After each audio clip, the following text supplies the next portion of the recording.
നമസ്കാരം. Raf talk ഫുട്ബോളിലേക്ക് അവർക്കും സ്വാഗതം. അടുത്ത മിഡ് വീക്കിൽ റയൽ മാഡ്രിഡ് യുവേഫ ചാമ്പ്യൻസ് ലീഗിന്റെ സെമി ഫൈനൽ മത്സരത്തിൽ ബയേൺ മ്യൂണിക്കുമായിട്ടാണ് ഏറ്റുമുട്ടാനുള്ളത്. പക്ഷെ അതിന് മുന്നോടിയായിട്ട് ഇന്ന് ലലീഗയിൽ അവർ കളിക്കാൻ ഇറങ്ങുന്നു. എതിരാളികൾ റയൽ സോസിഡാഡാണ്. രാത്രി ഇന്ത്യൻ സമയം 12:30 സോസിഡാഡിന്റെ മൈതാനത്താണ് ഈ ഒരു കളി നടക്കുന്നത്. മത്സരം വിജയിക്കുക, ബാഴ്സലോണയുമായിട്ടുള്ള പോയിന്റ് വ്യത്യാസം അങ്ങനെ തന്നെ മുന്നോട്ട് കൊണ്ടുപോവുക, ഇത് മാത്രമാണ് കാർലോ ആഞ്ചലോട്ടിയുടെയും സംഘത്തിന്റെയും ലക്ഷ്യം. 32 കളികളിൽ നിന്ന് 81 പോയിന്റുമായിട്ട് ലാലിഗ ടേബിളിൽ റയൽ മാഡ്രിഡ് ഒന്നാമതും അത്രയും കളികളിൽ നിന്ന് 70 പോയിന്റുമായിട്ട് ബാഴ്സലോണ രണ്ടാമതുമാണ്. 11 പോയിന്റിന്റെ ഡിഫറൻസ് ഉണ്ട്. അപ്പൊ ആ ഡിഫറൻസ് അങ്ങനെ തന്നെ കൊണ്ടുപോകണം. പക്ഷേ ഇന്നത്തെ മത്സരത്തിന് ഇറങ്ങുമ്പോൾ പല പ്രമുഖ താരങ്ങൾക്കും വിശ്രമം കൊടുത്തേക്കുമെന്ന് തന്നെയാണ് പുറത്തേക്ക് വരുന്ന റിപ്പോർട്ടുകൾ. അതിന്റെ കാരണം അറിയാമല്ലോ. അടുത്ത മിഡ് വീക്കിൽ ചൊവ്വാഴ്ചയാണ് ബയേണുമായിട്ടുള്ള കളി വരുന്നത്. എന്നാൽ ആദ്യം പ്രഖ്യാപിച്ച സ്ക്വാഡിൽ ജൂഡ് ബെല്ലിംഗാം ഉണ്ടായിരുന്നില്ല, ഫെർലാൻ മെൻഡി ഉണ്ടായിരുന്നില്ല.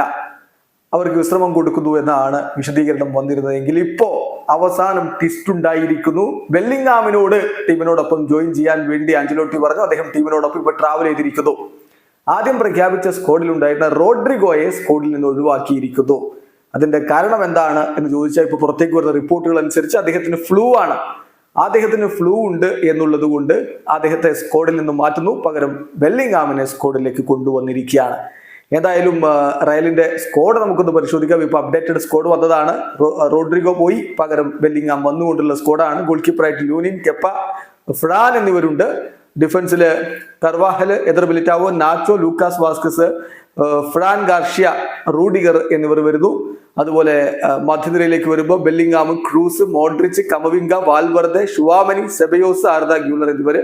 മുന്നേറ്റത്തില് വിനി, അതുപോലെ ഹൊസേലു, ബ്രാഹിം എന്നിവരെ ഉൾപ്പെടുത്തിയിട്ടുണ്ട്. പുറത്തേക്ക് വരുന്ന വിവരം അനുസരിച്ച് എദർ മിലിറ്റാവോയും കെപ്പയും ഒക്കെ സ്റ്റാർട്ട് ചെയ്യാനുള്ള സാധ്യതയാണ് കാണുന്നത്. അതേസമയം എദർ മിലിറ്റാവോ പൂർണ്ണ ഫിറ്റ് അല്ല എങ്കിൽ പോലും അദ്ദേഹം ഇംപ്രൂവ്ഡ് ആയിട്ടുണ്ട് എന്നാണ് ഇന്നലെ പ്രീ മാച്ച് പ്രസ് കോൺഫറൻസിൽ കോച്ച് കാർലോ ആഞ്ചലോട്ടി പറഞ്ഞത്. ഒരു 9 മാറ്റങ്ങൾ കഴിഞ്ഞ കളി കളിച്ച റയലിന്റെ ടീമിൽ നിന്ന് 9 മാറ്റങ്ങൾ ഇന്നത്തെ ലെവലിൽ ഉണ്ടാകും എന്നാണ് ഇപ്പൊ മാഡ്രിഡിൽ നിന്നുള്ള ന്യൂസ് ഒക്കെ കാണിക്കുന്നത്. നമ്മളൊന്ന് പരിശോധിക്കണം. അങ്ങനെയെങ്കിൽ അവരുടെ സ്ക്വാഡ് കെപ്പ സ്റ്റാർട്ട് ചെയ്യുമെന്ന് പറയുന്നു. കെപ്പ ഗോൾ കീപ്പറായിട്ട്, പിന്നെ കർവാഹല്, മിലിറ്റാവോ, നാച്ചോ, ഫ്ലാൻ എന്നിവർ ഡിഫൻസില്, മോഡ്രിച്ച്, ഷുവാമനി, സെബയോസ് എന്നിവര് മധ്യനിരയില്, ഗ്യൂളറും ഹൊസേലുവും ബ്രാഹിമും ചേർന്നുകൊണ്ട് മുന്നേറ്റങ്ങൾ നയിക്കും. ഏതായാലും അത്തരത്തിലുള്ള ഒരു നീക്കത്തിലേക്ക് കോച്ച് പോയേക്കും എന്നാണ് എല്ലാ റിപ്പോർട്ടുകളും കാണിക്കുന്നത്. വീഡിയോ അവസാനിക്കുന്ന ഫുട്ബോൾ ലോകത്തെ കൂടുതൽ വിശേഷങ്ങളുമായി റാഫ് ടോക്സ്